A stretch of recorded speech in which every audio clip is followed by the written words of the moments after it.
las clases que me corresponden, que serían esta semana y la próxima, donde vamos a tocar básicamente los temas de farmacoterapia individualizada y en conjunto varios subtemas que los denominamos mediadores locales. Entonces voy a cargar la clase de ahora y empezaríamos con ella.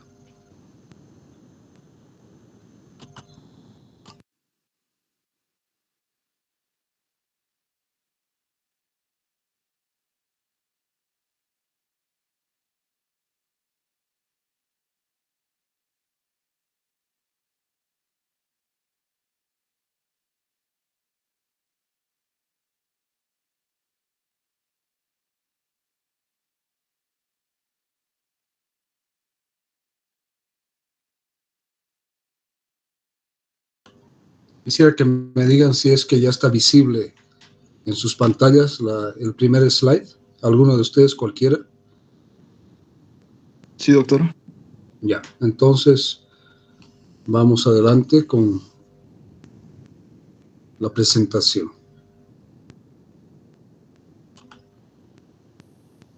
Bien, entonces, como les decía, vamos a ver la farmacoterapia individualizada, ¿no?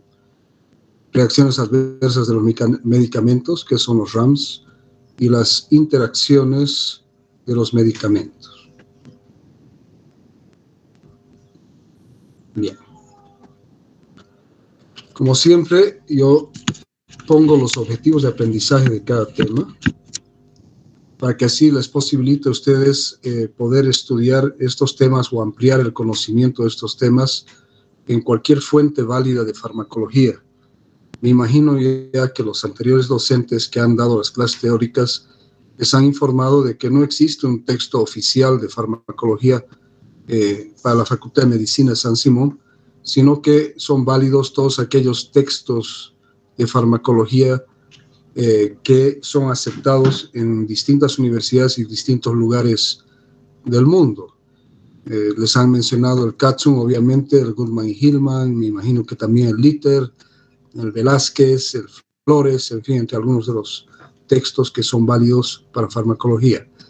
De ahí que los objetivos de aprendizaje en cada tema son importantes porque les permiten a ustedes acceder a la información farmacológica en base a estos objetivos de aprendizaje.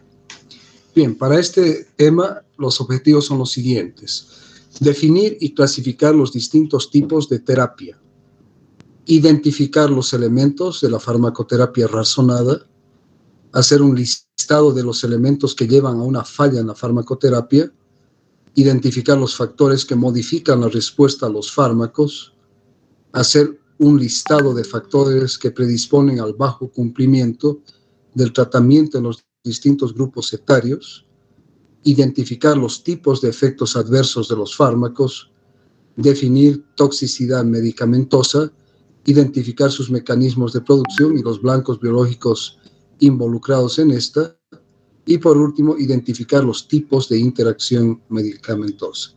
Entonces, estos objetivos son los que más o menos van a guiar su aprendizaje, sea cual sea la fuente de información que ustedes utilicen o que ustedes amplíen en algún momento. Bien, farmacoterapia. ¿Qué entendemos como farmacoterapia? Es la ciencia y aplicación de los medicamentos para la prevención y tratamiento de las enfermedades. ¿De acuerdo? Ahora, aquí hay que tener mucho cuidado, ¿ya? La farmacoterapia, obviamente, que busca, ¿no?, la curación de las enfermedades de cierta manera, pero no siempre se consigue esto, ¿ya? Entonces nos quedaríamos mejor con lo que dice aquí. Es la ciencia y aplicación de los medicamentos, ¿ya?, para los distintos problemas que afectan o pueden afectar a los pacientes. Estudia las propiedades y acciones de los fármacos en los organismos vivos y su objetivo es el tratamiento de la enfermedad para conseguir la curación del enfermo. Pero esto, insisto, puede buscar curar la enfermedad, pero no necesariamente se puede curar la enfermedad. Qué lindo sería que podamos curar todas las enfermedades, pero sabemos que esto no es posible, ¿no es cierto? en todos los casos. En algunos sí. A ver, un ratito voy a parar, voy a admitir, creo que hay algunos estudiantes que quieren ingresar, los vamos a admitir un ratito.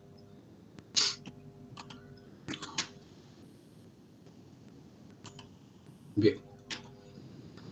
Creo que no hay más. Bueno, seguimos entonces.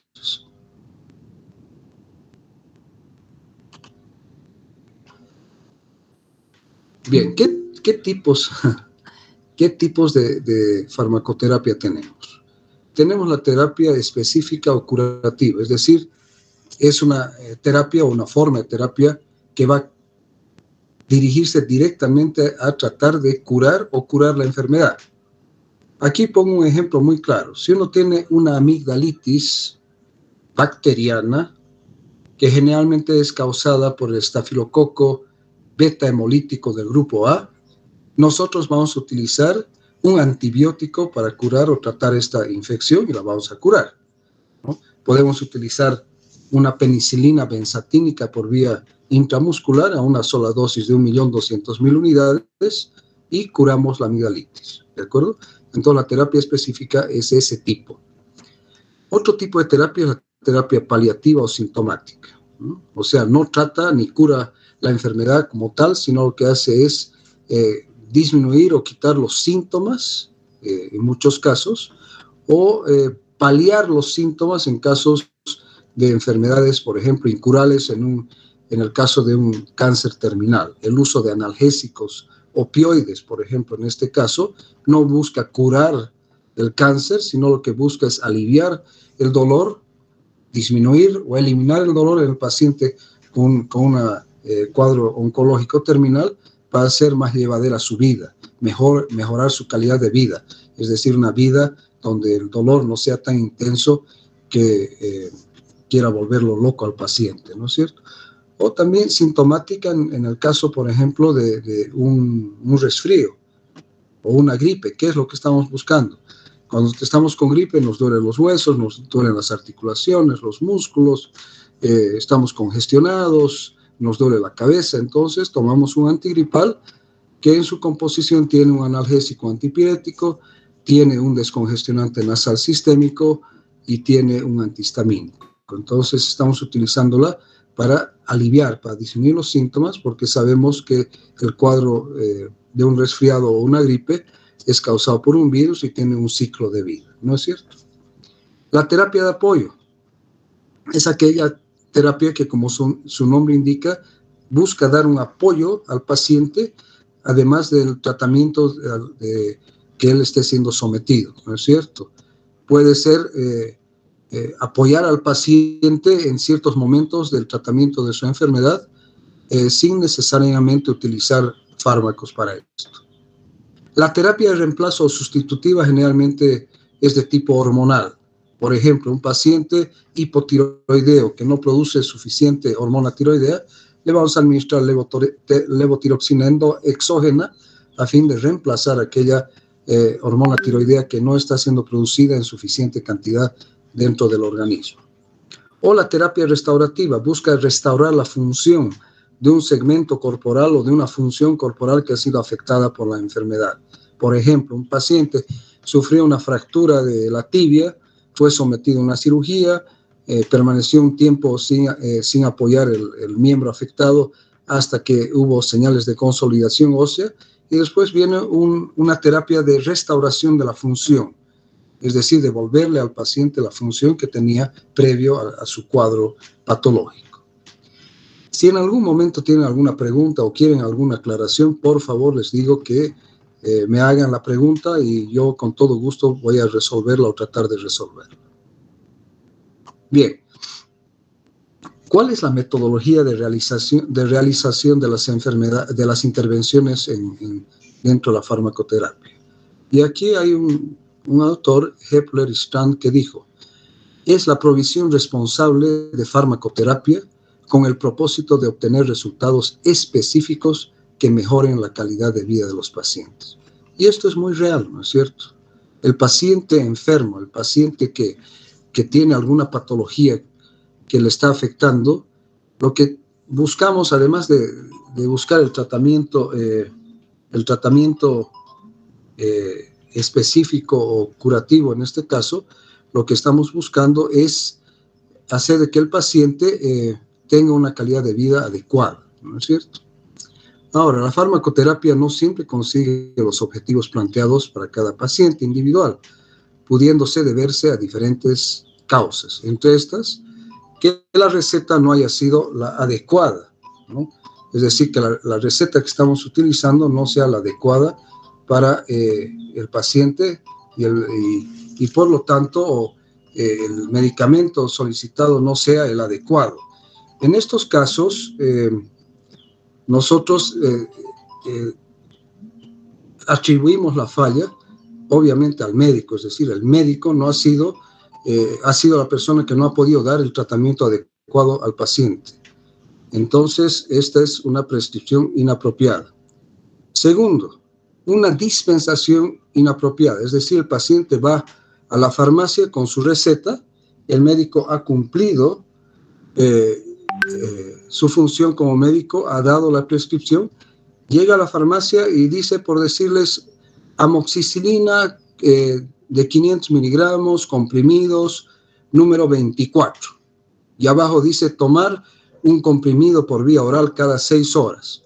Llega a la farmacia el paciente, ¿no es cierto?, con su receta, y le dice a la que vende en la farmacia, le dice, señorita, ¿tiene este medicamento? Y la de la farmacia dice, sí, lo tenemos. Y inmediatamente le pregunta, y esto es una falla en la dispensación, la de la farmacia, la que vende, dice, ¿cuántos quiere? Siendo que en la receta dice 24. Y ella debería proveer al paciente los 24 y no fraccionarlo.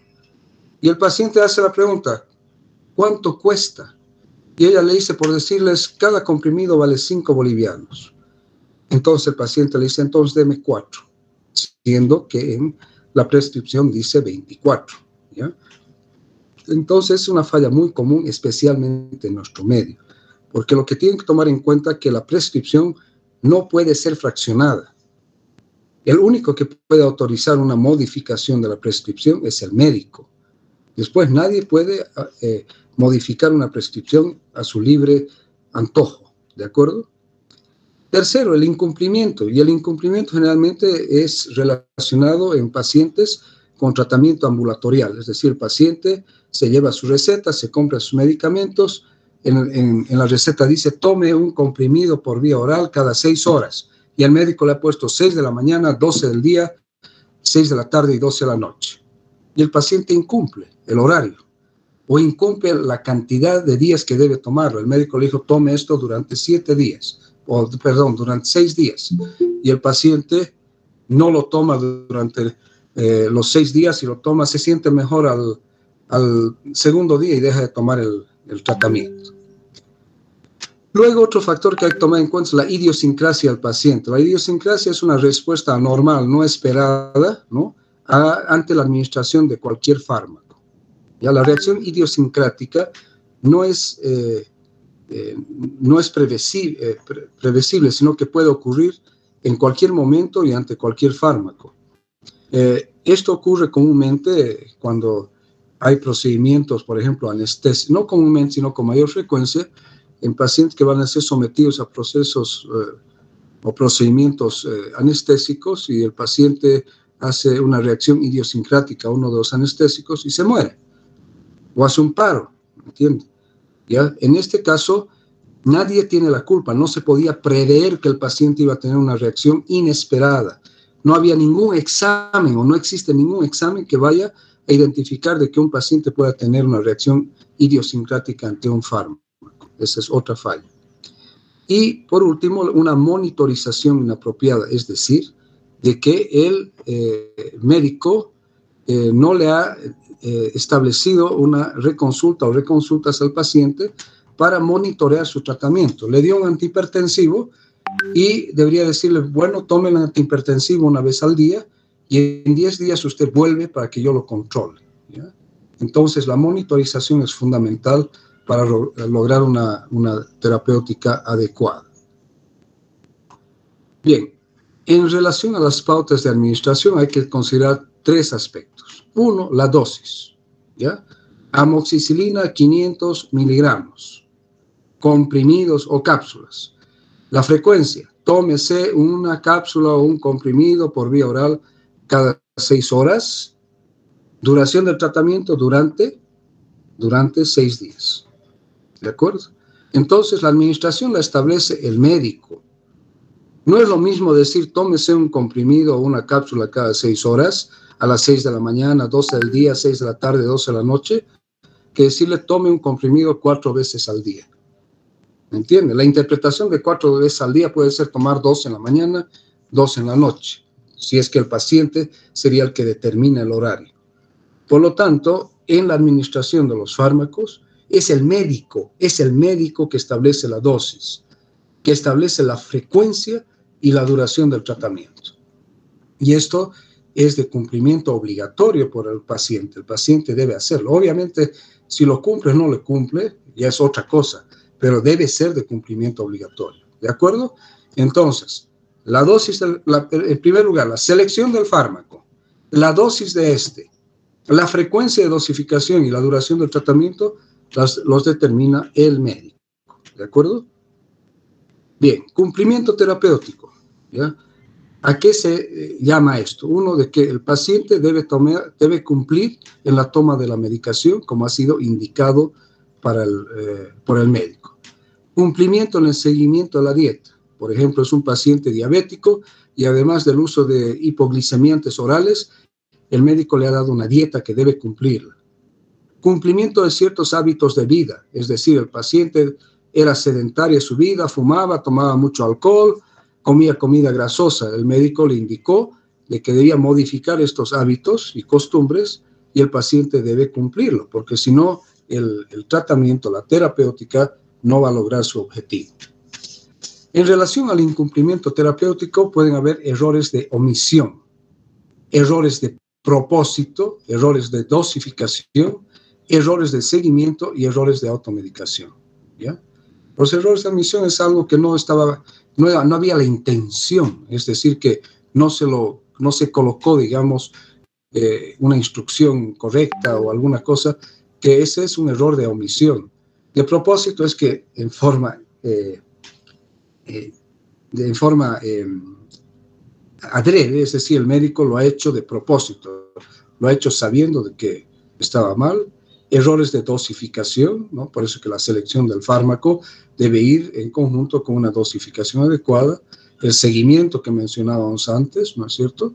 Y por último, los errores de automedicación, que eso es muy común y muy propio de cada paciente, ¿no? El médico me ha dicho que tome un comprimido 4 veces al día, cada 6 horas, pero no, yo mejor voy a tomar 2 veces al día, o si no, me voy a comprar este otro. A mí me ha dicho mi amigo que le ha funcionado muy bien.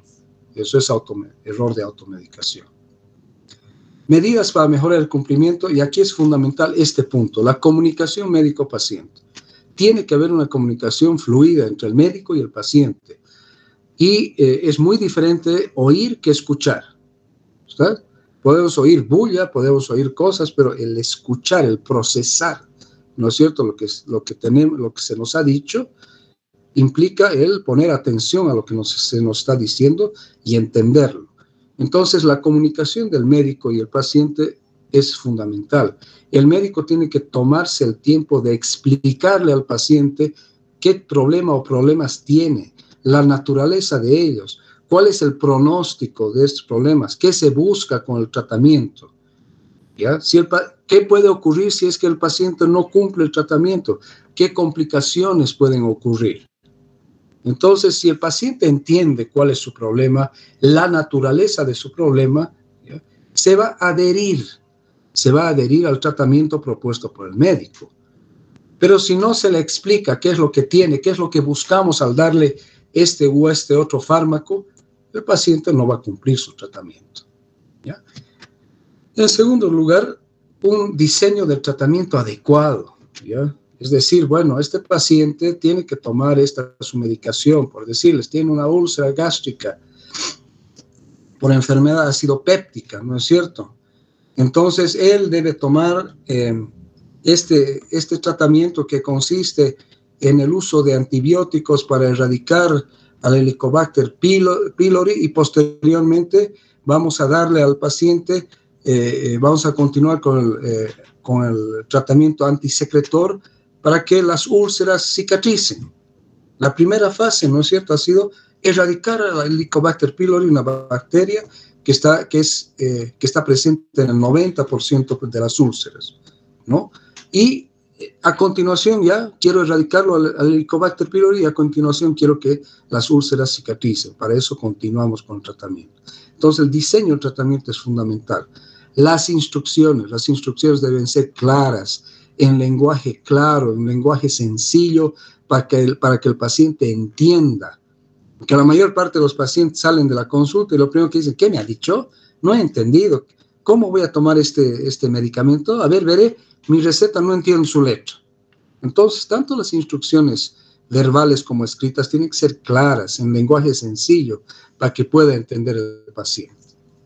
Y por último, una supervisión adecuada del tratamiento. No es agarrar, darle esto y que ya no vuelva, sino, señor, usted después de 10 días vuelve o en un mes usted marca una consulta para que veamos cómo le está yendo, ¿ya? Entonces, estos son factores muy importantes y medidas para mejorar el cumplimiento del tratamiento.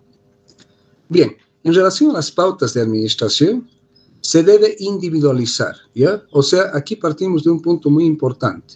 Cada individuo es diferente. La respuesta de cada individuo a la terapéutica es completamente diferente. Entonces, siempre se debe individualizar al paciente. Es un paciente único, ¿de acuerdo? Aunque hayan pacientes con patologías similares, pero cada paciente es un paciente único. Entonces, se debe individualizar las características de la enfermedad o del problema o de los problemas que le afectan al paciente. Segundo, tomar en cuenta la eficacia y la toxicidad del fármaco, o la eficacia del fármaco para tratar el problema y potencialmente los efectos adversos que este puede producir.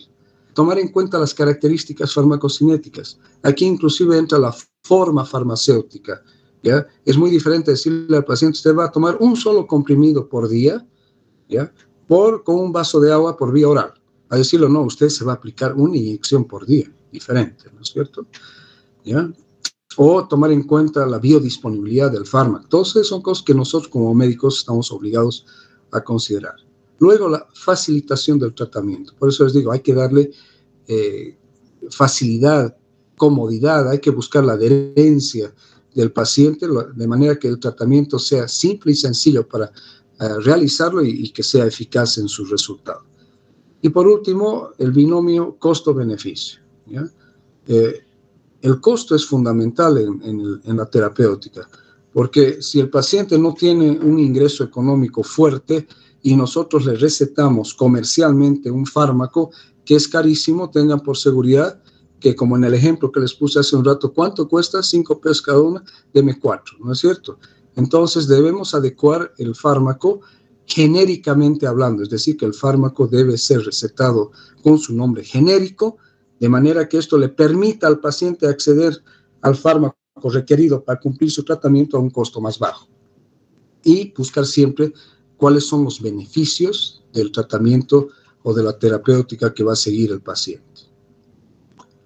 Bien, entonces, en relación a lo que decíamos de la farmacoterapia individualizada, es la mejor manera de medicar a un paciente. Por eso tomar al paciente como si fuera el único paciente que tiene eso. El médico debe conocer la historia de patologías que tiene o tuvo su paciente y el uso de fármacos que utilizó hasta este momento. Eso se hace con una buena anamnesis, el sentarse y preguntarle al paciente, ¿no es cierto? ¿Qué patologías ha tenido? ¿Qué enfermedades ha tenido usted? ¿Está tomando usted alguna medicación? ¿Cuáles son los medicamentos, no? Bien, otro punto importante, conocer si tiene o ha tenido alergias a los medicamentos. Y también muy importante, porque los antecedentes de alergias a uno u otro medicamento puede ser que pueda tener alergias a un medicamento que nosotros estemos recetando. Y debe investigar alteraciones génicas que pudieran alterar la farmacocinética o la farmacodinamia de los nuevos fármacos a prescribir, ¿no? Siempre preguntarle. Por eso que les digo, en la farmacoterapia individualizada es fundamental una buena anamnesis, ¿ya? Para saber y auxiliados por un buen examen físico y si fuese necesario por los exámenes auxiliares, laboratorios, rayos X, nos ayuden a identificar él o los problemas que están afectando al paciente. Solo es a partir de eso que nosotros vamos a realizar una buena terapéutica. Bien, entonces, como decíamos, cada paciente es diferente, por lo que la terapia debe ser individualizada. En eso insisto, ¿ya? Por favor, que se les quede a ustedes de aquí en adelante hasta el resto de sus vidas como médicos en el futuro y hacia adelante, es de que la terapia siempre debe ser individualizada. Los patrones farmacocinéticos y farmacodinámicos varían de paciente a paciente por sus propias condiciones fisiológicas o patológicas, ¿ya? Los pacientes pueden ser similares, pero nunca iguales. Por eso que insistimos en individualizar la terapia. Bien, pasos para una terapia individualizada, ustedes ya lo han visto en anteriores clases. Fundamental, primero, el paciente va con uno o más problemas a buscar al médico, ¿no es cierto? Entonces, el primer punto es definir él o los problemas del paciente. El segundo punto, ¿cuáles son mis objetivos terapéuticos? ¿De acuerdo? Viene el paciente y el paciente dice, doctor, mire, estoy con dolor de cabeza hace ya más de un mes, he tomado analgésicos, me ayudan un poquito, pero después otra vez vuelven. Y el médico hace todo lo que tiene que hacer, su anamnesis, su examen físico, le toma la presión, en fin, y determina que el paciente es hipertenso y que por lo tanto, ¿no es cierto?, su cefalea, o sea, su dolor de cabeza, se debe a que él es hipertenso. Entonces, ahí su objetivo terapéutico no va a ser quitarle el dolor de cabeza. Su objetivo terapéutico va a ser tratar la hipertensión, normalizar la presión arterial, con lo que la cefalea hipertensiva va a desaparecer, o sea, ese dolor de cabeza relacionado a su hipertensión. Bien, luego de esto, establecer estrategias terapéuticas farmacológicas y no farmacológicas. No se olviden de que el tratamiento no farmacológico es coadyuvante y es extremadamente importante, ¿no?, para el tratamiento de él o los problemas del paciente. Realizar luego un inventario de grupos farmacológicos eficaces, ¿no es cierto?, en base a los 4 parámetros: eficacia, seguridad, conveniencia y costo. Eficacia para tratar el problema que le afecta al paciente, ¿no? Seguridad relacionado a que no tenga tantos efectos adversos o tóxicos, ¿no? Conveniencia, que es conveniente para el paciente en todos sentidos, desde el punto de vista farmacodinámico, farmacocinético. Y por último, el costo, que sea un costo accesible para que el paciente cumpla su tratamiento, ¿ya? Luego de estos grupos, seleccionar un grupo farmacológico, también nuevamente en base a eficacia, seguridad, conveniencia y costo, y de este grupo farmacológico seleccionar uno o más fármacos, o sea, los que sean más adecuados para tratar el problema del paciente. Una vez que tenemos esto, que son los pasos, ¿no es cierto?, para la selección del medicamento P, vamos a diseñar un esquema terapéutico apropiado para el paciente, que ya habíamos dicho antes, ¿no es cierto? Diseñar un esquema terapéutico es importante, apropiado para el paciente. Luego tenemos que, obviamente, brindar información en relación a su problema, en relación al objetivo terapéutico que buscamos, en relación al pronóstico del tratamiento de su enfermedad, darle instrucciones claras en lenguaje sencillo y advertencias, y con eso el paciente va a estar muy bien informado y se va a adherir al tratamiento. Indicar el tratamiento que viene cuando ya le damos la receta al paciente, ¿no?, para que él vaya a la farmacia y se provea del fármaco o fármacos recetados. Y por último, establecer consultas o seguimiento, ¿no?, supervisar la evolución del tratamiento. Este paciente era hipertenso. Le digo, mire, vuelva en 10 días, a los 10 días le tomo la presión y veo que su presión ha normalizado. Quiere decir que nuestra terapia individualizada ha funcionado o está funcionando, y continuamos. Si vemos que su presión arterial no está normal todavía, entonces o aumentamos la dosis del fármaco prescrito o cambiamos a otro grupo farmacológico. Ya no sé si está todo claro hasta aquí. ¿Está? Bueno, si no me dicen nada, quiere decir que está claro. Bien, ¿cuál es? Este es un cuadro donde se muestran los factores que modifican la respuesta a los fármacos, ¿no? Entonces, hay múltiples factores que pueden modificar la respuesta a los fármacos. Entonces, tenemos aquí al centro, fíjense, la respuesta al fármaco, Y fíjense todos los factores que pueden modificar la respuesta a los fármacos. Es increíble. Y a veces uno ni siquiera los toma en cuenta. Por ejemplo, estación del año y hora del día. Increíble, ¿no es cierto? ¿A qué hora? Eso influye también en la respuesta a los fármacos. El sexo, sea hombre o sea mujer. La presión barométrica, nadie piensa en eso, ¿no? ¿Cuál es la presión barométrica en este momento aquí en Cochabamba? La función gastrointestinal del paciente, si está normal, si está constipado, si está con diarrea, ¿ya? Fiebre, tiene o no tiene fiebre, también importante porque puede modificar. Exposiciones químicas y laborales, la función hepática fundamental, obviamente que sí, porque no se olviden que una gran parte de los fármacos se metabolizan a nivel hepático. La dieta, ¿ya? La dieta puede influir, obviamente, en la absorción de un fármaco. Es decir, que la presencia de alimentos o el tipo de alimentos que está ingiriendo el paciente puede alterar la respuesta del fármaco. El tomar, por ejemplo, jugo de toronja afecta en muchos casos distintos tipos de fármacos, ¿ya? El estrés, eso es del día a día. Lactancia, ¿no es cierto? Obviamente que la lactancia es un factor importante. La presencia de otros fármacos, dando lugar a fenómenos de interacción entre los distintos fármacos que se encuentran presentes al mismo tiempo. La enfermedad, la función cardiovascular, nos fuimos atrás, la función cardiovascular, la inanición, es decir, un paciente extremadamente desnutrido, el ejercicio, la edad, ¿ya? Los extremos de la vida, niños pequeños o la niñez, el anciano, la radiación solar, el embarazo, ¿no? Que cambia patrones farmacocinéticos, etc. La función inmunológica, la función renal, al igual que la función hepática fundamental, porque un fármaco que utiliza la vía renal para su eliminación del cuerpo, si la función renal está alterada, entonces puede ser que el fármaco no se elimine de la manera que queremos y se acumule y exagere su efecto farmacológico y también pueda llevar a darnos fenómenos de toxicidad. La genética, y eso es importante. ¿Ya? A veces es muy difícil, obviamente, determinar esto, pero la genética también es importante. La inmunización, ¿ya?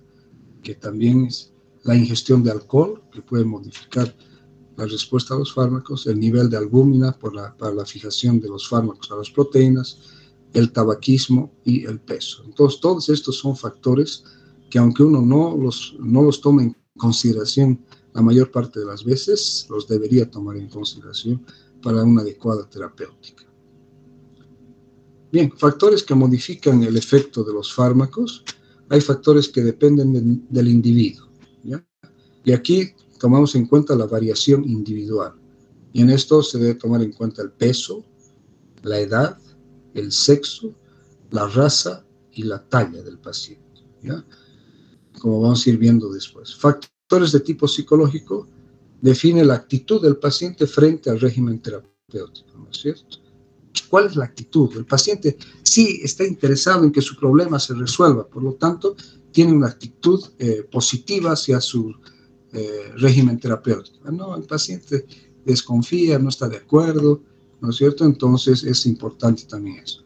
Factores de tipo genético por deficiencia de enzimas, por ejemplo, la deficiencia de la glucosa 6-fosfato deshidrogenasa, que es importante para el metabolismo de algunos fármacos, ¿ya? Factores dependientes de enfermedades previas que alteran los procesos de farmacocinética, ejemplo, cambios en la sangre, problemas cardíacos, renales, hepáticos, arteriosclerosis, ¿no? No se olviden de que la farmacocinética sigue el viaje del fármaco desde que agarramos un comprimido en nuestra mano, la colocamos en nuestra boca, agarramos un vaso de agua, deglutimos el fármaco, va al estómago, el estómago al intestino delgado, el intestino delgado a la circulación portohepática, sufre efecto de primer paso, luego a la circulación sistémica, ¿no es cierto?, la distribución del mismo y por último el metabolismo y la eliminación y o la excreción del fármaco hasta que ya no tiene acción farmacológica y por lo tanto no da lugar a un efecto farmacológico, ¿ya? Que eso puede ser alterado por enfermedades previas. Factores que dependen del ambiente, ¿no? El horario de las comidas, los tipos de alimentos ingeridos, incluso la flora intestinal. Por eso les digo cómo están los hábitos intestinales. ¿El paciente está con diarrea, es constipado o no?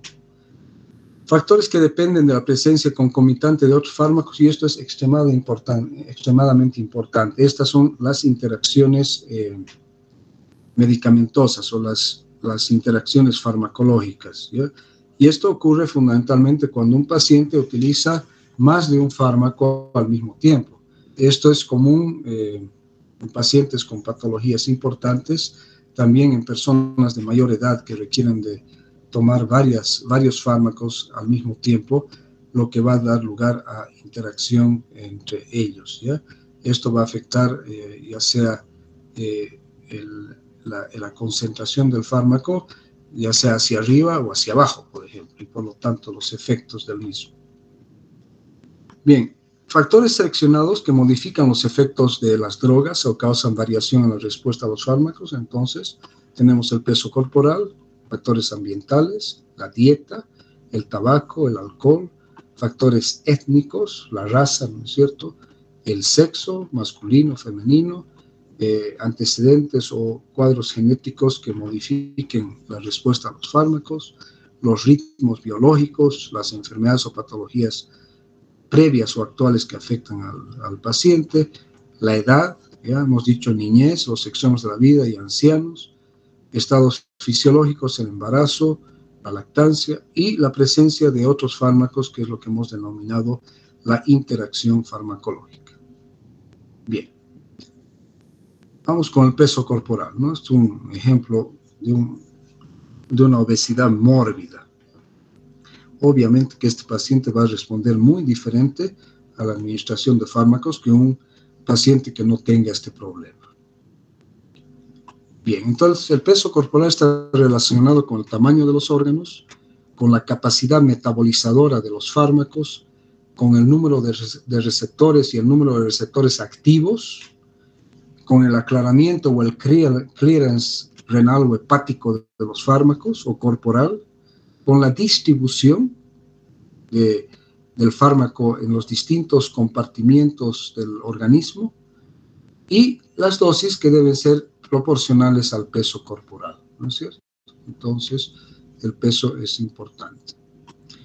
Los factores ambientales o del entorno fundamentalmente se refieren a la dieta, al tabaco, al alcohol y a contaminantes externos, ¿no es cierto? Entonces, aquí también fíjense lo que tenemos, un trío aquí nefasto, ¿no? Café, cigarro y trago, ¿no? Y por otro lado, fíjense aquí una dieta extremadamente saludable. Y lo que decíamos, la polifarmacia, ¿no? La gran cantidad de fármacos que pueden estar al mismo tiempo. Bien, la dieta, ¿cómo puede afectar el metabolismo de los fármacos? O sea, la dieta, ¿cómo puede afectar cómo se metabolizan los fármacos? Si la dieta es hiperproteica, exceso de proteínas, va a aumentar el metabolismo. Si la dieta es hipocalórica, disminuye el metabolismo de los fármacos, ojo. Si la dieta es hipoproteica e hipocalórica, disminuye también el metabolismo. Fíjense esto, hipocalórica, hipoproteica e hipocalórica. Y la dieta hipoproteica reduce el flujo renal plasmático por disminuir el aclaramiento de creatinina y la excreción renal del fármaco. Entonces, fíjense cómo la dieta es importante, ¿no? En cómo maneja el cuerpo, el organismo a los fármacos, ¿no es cierto? Bien. Factores ambientales, el tabaco, ¿ya? El tabaco influye en el aclaramiento de fármacos metabolizados por enzimas metabólicas hepáticas como la CYP1A2, ¿no? O puede también afectar a las citocromos oxidasas, induce a la formación de hidrocarburos policíclicos aromáticos que son carcinógenos, reduce la dosis de teofilina e insulina, disminuye el efecto de las benzodiazepinas, disminuye el efecto de los beta bloqueantes y disminuye el efecto de los opioides. Entonces, fíjense que el tabaco no solamente es un problema a nivel del aparato respiratorio y corporal con la dependencia al mismo y también la tolerancia al mismo, sino que también afecta el efecto de diversos fármacos dentro del organismo e incluso de ciertas enzimas. El alcohol. En el alcohol hay que diferenciar si el consumo del alcohol es agudo o es crónico, ¿no? Y obviamente tomar en cuenta la cantidad de la ingestión de alcohol. Entonces, agudo inhibe al sistema de citocromos, que son la principal vía metabólica de muchos de los fármacos. Aumenta la concentración de diazepam, ¿no? Por eso que la combinación de alcohol con ansiolíticos hipnóticos como el diazepam es mortal. Muchísimas personas famosas, actores, cantantes, han muerto con la combinación de alcohol y hipnóticos sedantes como el diazepam. La amitriptilina, ¿no es cierto?, que son antidepresivos, la warfarina, que es un anticoagulante, y el fenobarbital, que es del grupo de los analgésicos opioides. Y crónico disminuye la concentración de warfarina. ¿Ya? Fíjense que agudo aumenta la concentración de la warfarina, es un anticoagulante oral. En cambio, el consumo crónico disminuye la concentración de warfarina, y warfarina la toman los pacientes que tienen problemas tromboembólicos. Entonces, si uno consume crónicamente el alcohol, va a disminuir la concentración de warfarina y aumenta el riesgo de tromboembolismo. También la fenitoína, y aumenta la hepatotoxicidad del paracetamol. El paracetamol, el analgésico tan común, distribuido en todas partes del mundo, es hepatotóxico a dosis altas, y si tú combinas eso con el alcohol, que el alcohol ustedes saben que también es hepatotóxico, es una combinación también muy peligrosa. Bien, factores técnicos. ¿Ya? La raza constituye un factor clave a la hora de elegir medicamentos y dosis de fármacos. ¿Ya? Esto hay que tener muy en cuenta. ¿Ya? La respuesta a los fármacos varía de raza a raza. ¿Ya? Existen polimorfismos en muchos genes, en 8% de los caucásicos. O sea que ni siquiera por decir, él es de raza caucásica o él es de raza blanca, todos van a ser iguales, ¿no? Eso depende de cada persona. En asiáticos, la actividad de enzimas como la vitamina K, epóxido reductasa, tiene polimorfismos que hace que un individuo sea más o menos sensible a la warfarina, que es un anticoagulante que actúa sobre los factores vitamina K dependientes. ¿Ya? El nitrato de isosorbide y la hidralacina, que son utilizados en problemas cardiovasculares, como angina de pecho, por ejemplo, ¿no? En afroamericanos reduce la mortalidad en un 43%, es decir, que existe una mejor respuesta en los afroamericanos al dinitrato de isosorbide, ¿no es cierto?, que tal vez en otros grupos étnicos. Bien, continuando con los factores técnicos, existe un aumento de sensibilidad a fármacos específicos, por ejemplo, al propranolol, que es un beta bloqueante no selectivo en africanos, es decir, en pacientes de la raza negra. Existe una toxicidad aumentada para atropina en los africanos, es decir, que los africanos van a sufrir una mayor toxicidad por atropina que otras razas. Aumento de efectos del haloperidol en los japoneses. Los asiáticos en general son acetiladores lentos. Existe un metabolismo ultralento en asiáticos por deficiencia de la CYP2D6, ¿no? Deficiencias enzimáticas en los europeos, lo que yo os decía, la glucosa 6-fosfato deshidrogenasa, lo que condiciona que no pueden utilizar ciertos antimaláricos que pueden llevarles a producir una anemia de tipo hemolítico. ¿Ya? Entonces, factores técnicos que siempre hay que tomar en cuenta. El sexo. Existen diferencias en el metabolismo, en la biodisponibilidad y la distribución de los fármacos entre el sexo masculino y el sexo femenino. Si tomamos en cuenta como ejemplo, por ejemplo, el consumo de alcohol, ¿ya?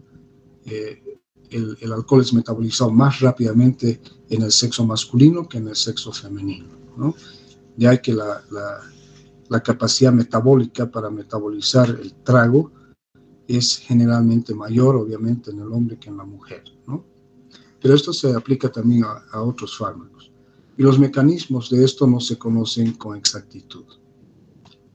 Bien, entonces, fíjense lo que yo les decía. En mujeres, menor oxidación del etanol, de benzodiazepinas y de salicilatos, ¿ya? Por lo tanto, es más fácil que la mujer se embriague, que la mujer se intoxique con alcohol que con el hombre. Obviamente que esto depende en ambos sexos a la dosis de alcohol de etanol que está bebiendo. En las mujeres hay un aumento del efecto del amlodipino, que son fármacos antihipertensivos, un aumento del efecto de la morfina y el fentanilo, que son analgésicos opioides, un aumento de riesgo de sangrado con aspirina, que es un antiagregante plaquetario, analgésico, antipirético y antiinflamatorio, reduce el volumen de distribución de fármacos poco solubles como el metronidazol, aumenta el volumen de distribución del diazepam y el nitrazepam, ¿ya? Y eso asociado a una menor oxidación de las benzodiazepinas como el diazepam puede llevar a fenómenos tóxicos y efectos en distintos órganos. Aumenta la reducción del lorazepam, que es otro benzodiazepínico, y aumenta el metabolismo de anticoagulantes orales por un aumento de la glucuronidasa. Bien, entonces hasta ahí quedaríamos con los factores de sexo. Ahora entraríamos a los factores genéticos. Entonces, la constitución genética, ya la vamos a tomar en distintos aspectos, ¿ya? La constitución genética determina en relación a la función orgánica y enfermedad, está relacionada a el hígado, al aparato gastrointestinal, a los riñones, al sistema endocrino y al sistema cardiovascular. Por el lado de enfermedad y drogas, ¿no? La constitución genética también está relacionada. Fíjense que son flechas de ida y vuelta en relación a las infecciones, a los tumores, a los inductores e inhibidores del metabolismo de las drogas, que es importante, ¿ya? Luego, la constitución genética también relacionada con el ambiente, con el estilo de vida, con la ocupación que hace la persona, la dieta que ingiere, su consumo de alcohol, el ejercicio del cigarro. Cada uno esto es propio de cada individuo, ¿no es cierto? ¿Ya? Y luego, en relación al paciente, la edad, el sexo, el embarazo y el ritmo circadiano, ¿ya? Noche y día. Es importante, entonces, la constitución genética influye todos estos aspectos, ¿ya? Las respuestas a todos estos aspectos están relacionadas a la constitución genética individual de cada paciente. Bien, factores genéticos que influyen en la respuesta a los fármacos. Tomamos en cuenta la farmacogenomia, que busca identificar variaciones en respuestas de origen genético. Obviamente que la farmacogenomia no está muy difundida en nuestro medio. En otros países con mejores condiciones técnicas, económicas, etc., entonces sí, la farmacogenomia es una rama de la farmacología muy utilizada a veces, ¿ya?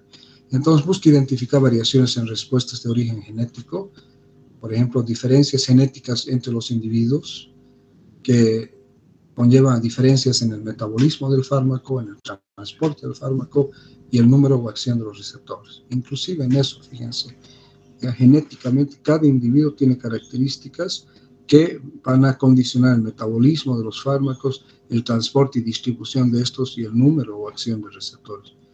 Diferencias en sensibilidad o resistencia, ¿ya? Es decir, que el paciente es más sensible a un fármaco y no responde tanto a otro fármaco, ¿no? Diferencia en la concentración plasmática. No se olviden que hemos dicho que la biodisponibilidad de un fármaco es la cantidad de fármaco inalterado que llega a la circulación sistémica. Entonces, la concentración del fármaco puede ser diferente de un individuo a otro, constituido o determinado genéticamente. Y mucho polimorfismo génico. Esto ya habíamos visto un poco en la parte étnica también, ¿no es cierto? Pero también es importante en la parte individual. Bien, enfermedades o patologías. Paciente en un ambiente hospitalario, la médica aquí explicándole seguramente su problema y su tratamiento propuesto. Bien, enfermedades que afectan la prescripción de los fármacos, obviamente las hepatopatías, ¿no es cierto? Las hepatopatías incapacitan los sistemas metabólicos del hígado, por ejemplo, en el caso de la citocromo P450, y por lo tanto van a enlentecer el metabolismo. Si el metabolismo hepático de un fármaco está alterado, entonces este fármaco está alterado en el sentido que el metabolismo está disminuido, entonces la concentración, la biodisponibilidad del fármaco aumenta, y por lo tanto esto pone o repercute en el efecto terapéutico mismo, ¿no? ¿Ya? Y también repercute en los niveles y concentraciones del fármaco que pueden llevar a manifestaciones tóxicas. Las cardiopatías, ¿ya?, afectan también la farmacocinética, porque no se olviden que parte de la farmacocinética es la distribución de los fármacos, ¿no es cierto? ¿Ya? Entonces altera la distribución de los fármacos por no poder proveer un aporte sanguíneo adecuado, porque si usted se acuerda que dentro de los elementos farmacocinéticos está la distribución del fármaco, ¿no es cierto? Una vez que el fármaco ha llegado a la circulación sistémica, ya sea por vía oral o directamente, digamos, por vía endovenosa, este fármaco tiene que llegar a su blanco biológico, tiene que llegar a su sitio de acción, a su diana, y para que llegue ahí tiene que distribuirse en el cuerpo. ¿Y dónde se distribuyen los fármacos? Se distribuyen en los compartimientos líquidos del organismo. Esto es el compartimiento intravascular, el compartimiento intercelular y el compartimiento intracelular. Es ahí donde los fármacos se distribuyen, ¿no?, para llegar a su sitio de acción y poder ejercer su acción farmacológica y dar lugar a su efecto farmacológico, ¿no? El hipertiroidismo, el hipotiroidismo también afectan la terapéutica. Bien, la edad, ¿no? Miren los cambios físicos con la edad. Este señor de acá no es el mismo que este, ya farmacológicamente hablando. Y conforme vamos envejeciendo y cambiando no solamente en el aspecto físico externo, obviamente que también hemos cambiado internamente. Por lo tanto, el manejo de los fármacos, tanto desde el punto de vista farmacocinético como farmacodinámico, ha variado de este individuo a este individuo. Y fíjense, en esto también es esquemático, ¿no? La respuesta a los fármacos es diferente en esta niña que en esta niña, esta mujer joven, adulta, madura y por último anciana. Bien, fármacos en la niñez. Utilización de fármacos en niños, ¿no? La edad influye sobre las características farmacocinéticas y farmacodinámicas, obviamente que sí. Y las dosis en los niños siempre deben calcularse en la dosis, que puede ser en miligramos o en unidades por kilogramo de peso, ya sea día, o la dosis de miligramos por kilogramo de peso por dosis, que es diferente. Pero esto siempre se debe calcular en base a la superficie corporal del niño. Es muy diferente la superficie corporal de este recién nacido que de este niño, ¿no es cierto? O, como vimos aquí en el anterior cuadro, la superficie corporal de esta niña con la superficie corporal de esta señora, ¿no? Entonces, la dosificación en los niños debe ser muy cuidadosa, ¿ya? Muy cuidadosa. Siempre tomar en cuenta peso y superficie corporal para lograr tener una dosis adecuada para el niño, que sea terapéutica, pero que no sea tóxica, ¿ya? Bien, es sabido que ciertos fármacos ocasionan daños en la vida fetal, ¿no es cierto? Y aquí la placenta juega un rol importante, porque depende el porcentaje, la cantidad o la concentración del fármaco que atraviese la placenta y llegue al feto para determinar el efecto de este fármaco en el feto. Un gran problema al tratar prematuros antes de las 36 semanas es la inmadurez que ellos tienen de los sistemas enzimáticos, ¿ya?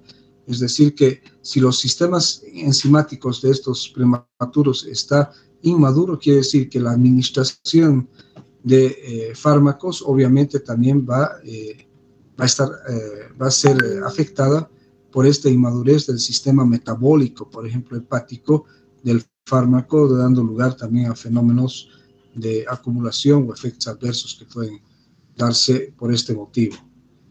Recordar que los neonatos tienen inmadurez hepática y renal, que son los dos principales mecanismos de eliminación y de excreción a nivel hepático por metabolismo hepático y renal por la salida y eliminación del fármaco por vía renal. El lactante ya tiene madurez completa para muchos de los sistemas enzimáticos y en niños de 2 a 12 años el aclaramiento hepático es mayor que en el adulto, es decir, que se elimina mayor cantidad de fármaco en plasma, por ejemplo, ¿no es cierto?, en relación a los adultos, ¿no es cierto?, que son mayores a este grupo etario de 2 a 12 años.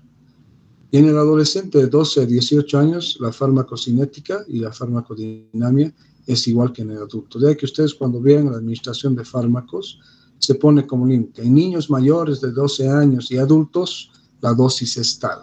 Porque ya el comportamiento farmacocinético y farmacodinámico es el mismo para ambos. Bien, tomando en cuenta en los niños los factores farmacocinéticos, el tránsito gastrointestinal puede estar incrementado en los niños, ¿no?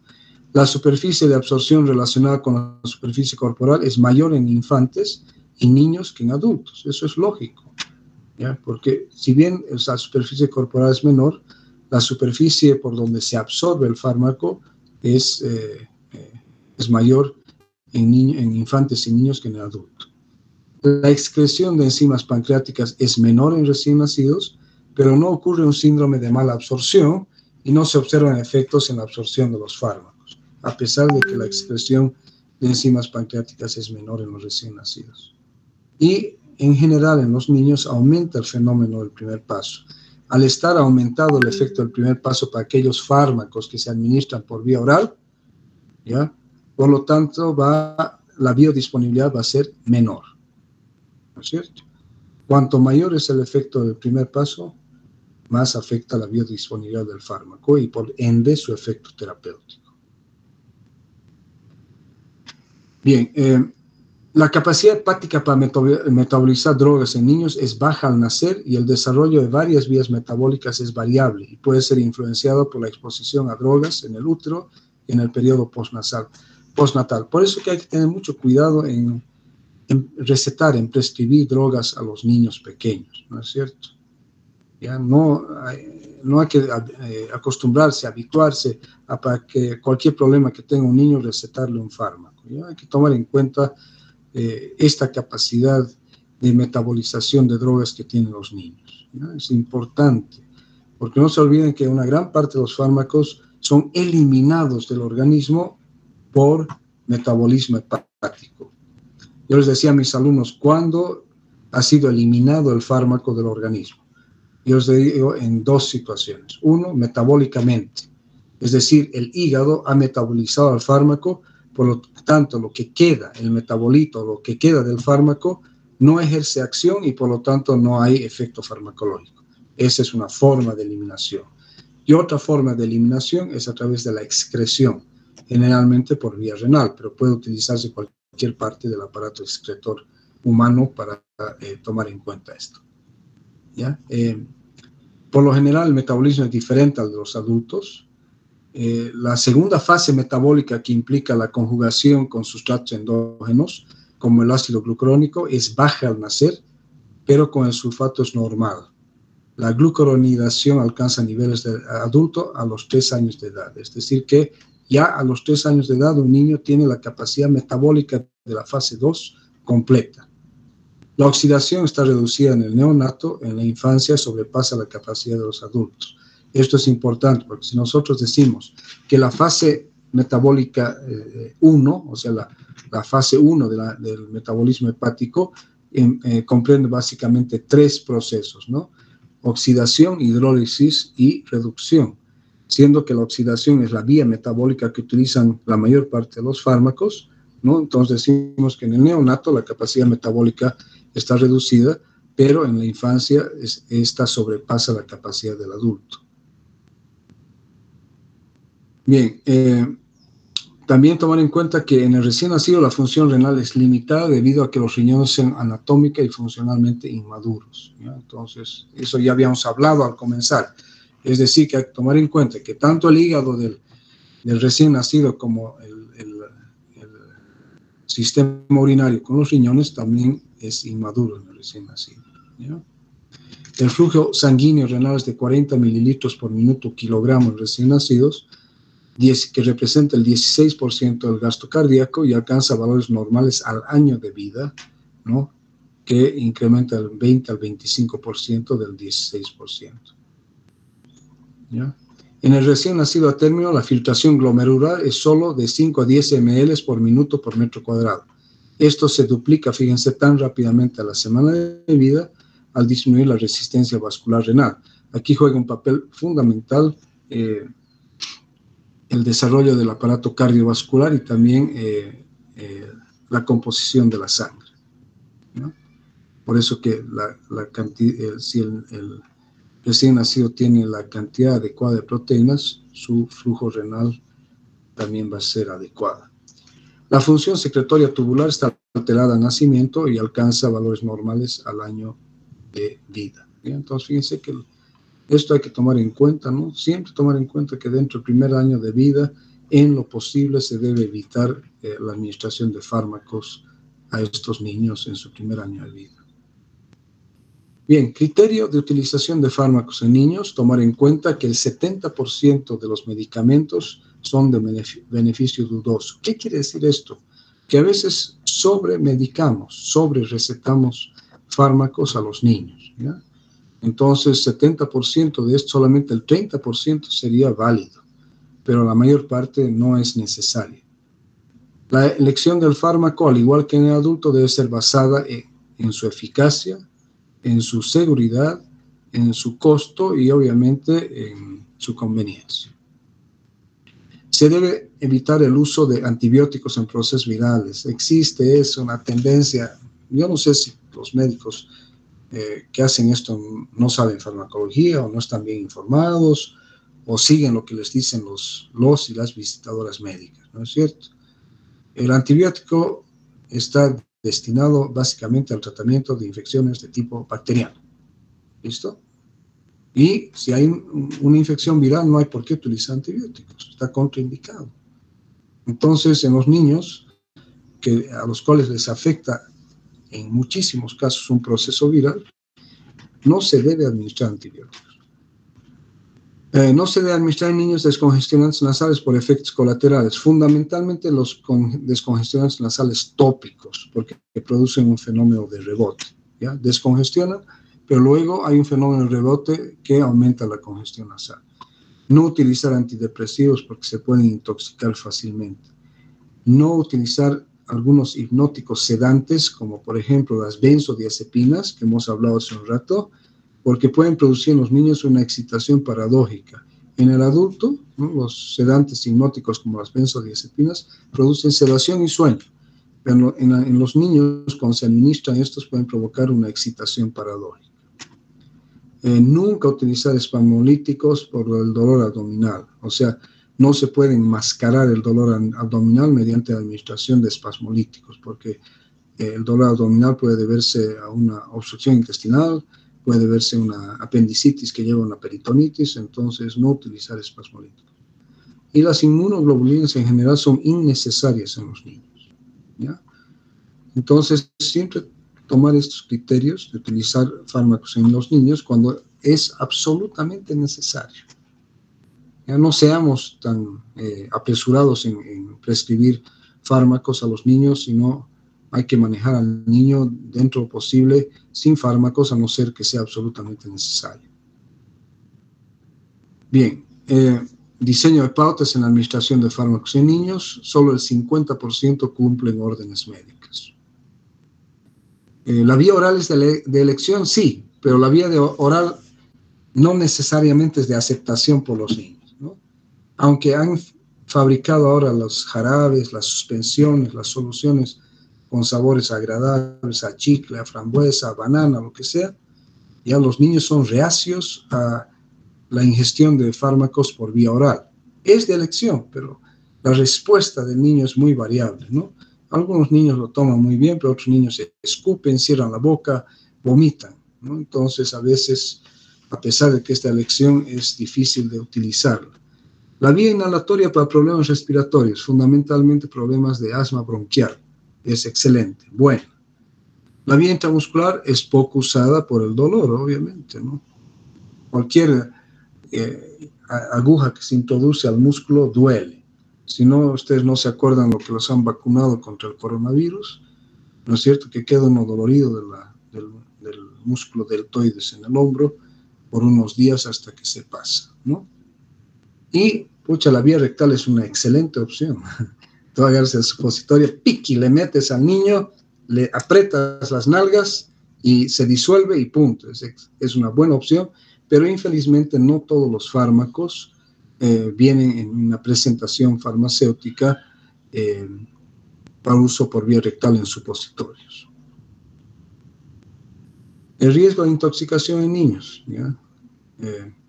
Fíjense que los niños son muy expuestos a intoxicación medicamentosa, 30%, pero generalmente esto es de tipo accidental, es decir, el niño encuentra un frasco con un líquido rosado o rojo que es rico de sabor, entonces agarra y inadvertidamente se toma todo el frasco. Entonces esto sí le va a producir una intoxicación medicamentosa. ¿Ya? Ahora, ¿cuáles son los fármacos que son más propensos a provocar intoxicación en niños? Tenemos los antidepresivos, los antihistamínicos, ¿no? Las benzodiazepinas y los hipoglicemiantes orales. Pero generalmente estos no se utilizan. En la ingestión de antihistamínicos también, por ejemplo, en los antigripales, que vienen también en jarabito o en suspensión de color y de sabor agradable, puede llevar a una intoxicación inadvertida. No utilizar tetraciclina porque afecta el esmalte de los dientes en forma permanente en los niños en crecimiento, ni el cloranfenicol porque puede llevar a síndromes como el niño gris, etc. Entonces, nunca utilizar tetraciclina ni cloranfenicol. El riesgo de utilización de quinolonas, que son antibióticos excelentes, existen estudios en animales de laboratorio que dice que afecta el cartílago del crecimiento. Obviamente, por razones éticas no se han realizado estudios en niños, por eso que yo pongo aquí entre paréntesis discutible. Tomamos en cuenta que sí, las quinolonas no deben utilizarse de rutina en niños, pero cuando es necesario sí se deben utilizar, ¿ya? Bien, evitar medicamentos innecesarios, ya hemos dicho, no medicar al niño innecesariamente. Evitar acetaminofeno en dosis altas. El acetaminofeno es uno de los analgésicos antipiréticos más utilizados a nivel mundial en niños. Sin embargo, es extremadamente hepatotóxico y a dosis altas, que generalmente ocurre por ingestión accidental del acetaminofeno o paracetamol, lleva a una necrosis hepática fulminante en los niños. Evitar el uso de aspirina en procesos virales porque puede desencadenar el síndrome de Reye, pero esto es cuando el niño tiene un cuadro viral importante, ¿no es cierto? Es decir, tiene una enfermedad viral que le afecta de forma importante, ¿no? Está con fiebre, con dolor de garganta, está con dolor de cabeza, dolor de cuerpo, ¿no? No quiere comer, etcétera, etcétera. No se debe administrar aspirina en horario jamás, porque puede dar lugar al síndrome de Reye, que se caracteriza por un cuadro de encefalitis, hepatitis y pancreatitis decurrente del uso de aspirina en un proceso viral importante en niños. Y hay que los antigripales para niños no contienen aspirina. Diseñar tratamientos simples, o sea que el niño sea sometido, por decirse, al tratamiento con una dosis diaria o 2 dosis diarias durante unos cuantos días y así facilitar su tratamiento. Y nunca dejar medicamentos al alcance de los niños, nunca, porque el riesgo de intoxicación es muy alto. Bien, entonces aquí vamos a quedar, ¿no? Y mañana continuamos con el uso de fármacos en ancianos hasta concluir este temario el día jueves, ¿no? ¿Hay alguna pregunta hasta aquí? ¿O está todo claro? ¿Qué me dice? ¿Alguna pregunta? Chicos, chicas, ¿o está todo claro? ¿Qué me dice? No sé si hay alguna pregunta. Nadie dice nada. Dígame algo, pregúnteme algo, a ver. ¿O es que el tema ha quedado claro para todos? ¿Qué dice? ¿Alguna pregunta? Grace, ¿alguna pregunta? No, doctor, está bien, todo claro. ¿Todo claro? Bueno. Entonces, espero que les haya servido, ¿no?, la clase. Mañana continuamos, ¿no? Y la siguiente semana, como les dije, vamos a hacer el tema de mediadores locales. Todo dependiendo cómo avanzamos esta clase. De repente, inclusive podemos comenzar con mediadores locales el día jueves, pero depende cómo va a ser el avance, ¿no? No quiero cargarlos ni cansarlos cada día con mucha información. De todos modos, todos estos temas los vamos a subir al Classroom cuando concluyamos con la clase, como hacen todos los docentes. Bueno, muy bien, entonces muchas gracias. Nos vemos, si Dios quiere, el día de mañana a la misma hora. Hasta luego. Hasta luego, doctor. Gracias. Hasta luego.